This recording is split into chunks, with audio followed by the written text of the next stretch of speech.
हमारे समाज में नशों का प्रकोप बढ़ता जा रहा है। नशों से उत्पन्न समस्या विकट होती जा रही है। इसमें नशेड़ों को इलाज हेतु हमारे पास पूरे साधन नहीं है और हमें क्या कुछ इनकी हेल्प करने के लिए करना है, आप क्या कर सकते हो, काउंसलर क्या कर सकता है, इस विषय में इस महत्वपूर्ण दिन में हम चर्चा करेंगे। सबसे पहले तो हम ये जानें कि ये नशा जो है आजकल बच्चों में ज़्यादा बढ़ता जा रहा है। टीन एजर्स इसका ज़्यादा से ज़्यादा सेवन कर रहे हैं और आश्चर्य की बात यह है कि 10 से 20 साल के बच्चे भी इसमें सम्मिलित हो रहे हैं और वो ज़्यादा उनकी तादाद बढ़ती जा रही है।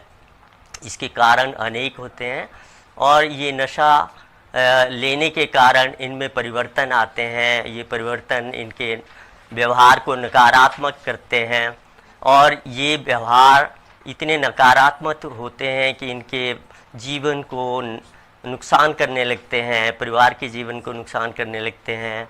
ये बच्चे कुछ एक लक्षण दिखाते हैं और ये अर्ली इनके लक्षण जो है इस प्रकार हैं। वो क्लासेस स्किप करते हैं, लेट आते हैं और बच्चों में ज़्यादा बाहर रहते हैं। वो आर्गुमेंटेटिव, क्रोधित हो जाते हैं, अधिक सोते हैं या वो अपने समायोजन में कठिनाई दर्शाते हैं। वो अपने माता पिता को इसके बारे में नहीं बताते हैं और ना ही वो कोशिश करते हैं कि उनकी समस्याओं का समाधान के लिए वो अपने साधनों का ठीक रूप से प्रयोग करें। इस तरह से पेरेंट्स को बहुत लेट पता चलता है और अब्यूज़र जो हैं, नशा लेने वाले जो बच्चे हैं, वो नशे को मंजूर नहीं करते हैं कि उन्हें नशे की प्रॉब्लम है और वो ऐसी मुसीबत में फंसे हैं, ऐसी जाल में फंसे हैं जिससे वो निकल नहीं पाते हैं। कोशिश वो करते हैं लेकिन नहीं निकल पाते हैं। तो उन्हें क्या ज़रूरत है?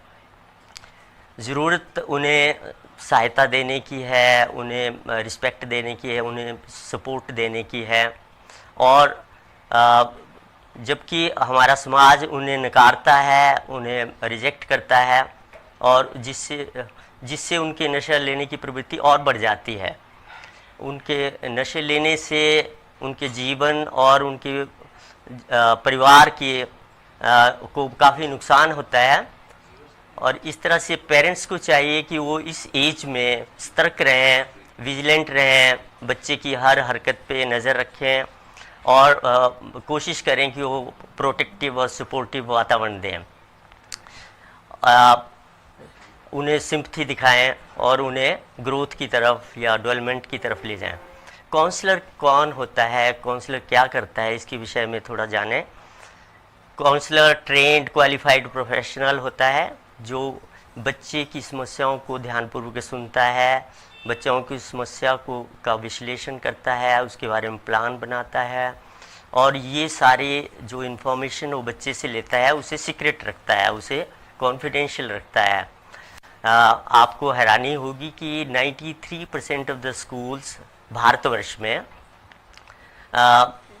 काउंसलर के से वंचित हैं, यानी कि उनमें काउंसलर्स हैं ही नहीं, क्योंकि हमारे पास काउंसलर्स नहीं हैं, ट्रेंड काउंसलर्स नहीं हैं और इसलिए ये दायित्व टीचर्स को निभाना है क्योंकि उन्हें बच्चों की समस्याओं का हल करना है और ये बहुत ज़रूरी है।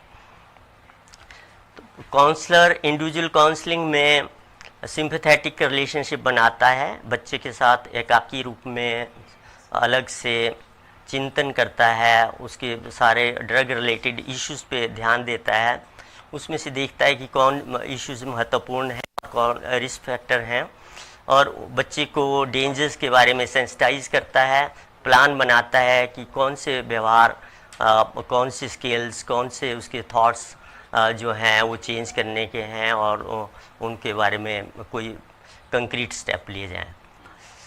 ग्रुप काउंसलिंग में बच्चों का एक ग्रुप बनाया जाता है। जो बच्चे नशा करते हैं वो आपस में अपनी फीलिंग्स को, अपने थॉट्स को, अपने एक्सपीरियंसेस को शेयर करते हैं और वो एक दूसरे की सपोर्ट भी लेते हैं, एक दूसरे से रिस्पेक्ट और डिग्निटी भी के आभास होता है उन्हें और वो अपने फॉल्टी पैटर्न्स को ठीक करने लगते हैं। फैमिली काउंसलिंग में बहुत से इश्यूज डिस्कस किए जाते हैं। पेरेंट्स को उनके रिस्पॉन्सिबिलिटी के बारे में एहसास कराया जाता है और पेरेंट्स को इस बात के लिए प्रेरित किया जाता है कि वो सपोर्टिव एनवायरनमेंट दें, बच्चों के हर समस्या को ध्यान से सुनें, उनसे शेयर करें और उनकी समस्याओं को सुचारू रूप से हल करें। काउंसलर और awareness camps bye senior psychiatrist and clinical psychologist and other paramedical staff have been organized in the past by our center and the glimpses are as such. So आप यहाँ देखते हैं कि बहुत से कैंप्स हमने लगाए हैं और ये आप देख रहे हैं। नेक्स्ट में भी आप देखिए हमारे नर्सिंग कॉलेज के स्टूडेंट्स किस तरह से रैली निकालते हैं। ये हर साल हम ऑर्गेनाइज करते हैं। यहाँ यदि आप देखें तो हमने टोटल कैंप्स 103 लगाए हैं और इसमें पेशेंट्स और फॉलोअप पेशेंट्स और न्यू पेशेंट्स का डाटा दिया गया है। Now I close my talk with this statement, help one addict at a time to come out of addiction, start it today without delay on this very special day, and thank you very much. Now I call upon Miss Sachpreet Kaur, who is a assistant professor in Akal College of Public Health, to come and continue the program. Thank you very much.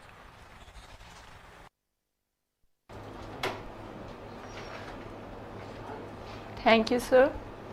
Now I would like to here we have two survivors with us. One is from Canada and another one is from in New York.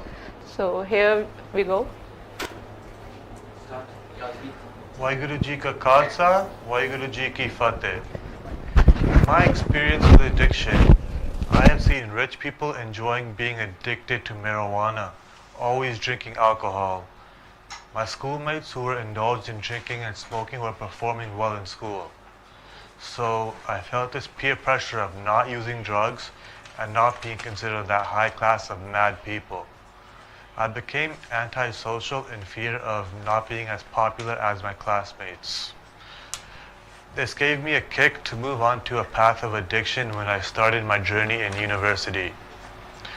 My addiction started from drinking alcohol in first year to using marijuana by the end. I have been in rehab centers in Canada, and after that I came to Baru Sahib. This place has its own serenity of nature, its own graciousness, the kind of people around, the spiritual environment which was lacking in Canada. The empathetic attitude of medical staff, and most emphasized is the blend of spiritual and religious component of the treatment. This has awakened an anchor within me, and now I feel more determined wholeheartedly. I would like to thank Baru Sahib for this change. If I can do this, why can't you? Thank you. Greetings to everybody. I was an addict. While I was an addict, I considered myself as a degenerate or a bad person. But I no longer feel this way. I have a disease called addiction. We can take care of this disease or it can kill us. I moved to Manhattan in the United States in 1999 when I was just 16 years old. I started hanging out with college students at a very early age in my life, so drinking intake had already skyrocketed. I experimented with MDMA, cocaine, binge drinking and marijuana at a very early age while I was still in high school. The first week of semester of college, I woke up with IV fluids in my arms. That was my first blackout. And even after that, being hospitalized did not really scare me enough. I became a heavy drinker in college parties and clubs. In this serious moment, I would like to actually share with you all a very small little story. When I first came to Babu Sahib, I found out that I was going to be put into rehabilitation. I was told at home that I was actually going to Shimla, but I was duped into bringing me to over here. I thought that they were putting me in a jail when I was first brought in. It was later on, after these few weeks, that I realized that I was already in jail, and they were the ones who were taking me out of the jail. I would now, and thank you so very much.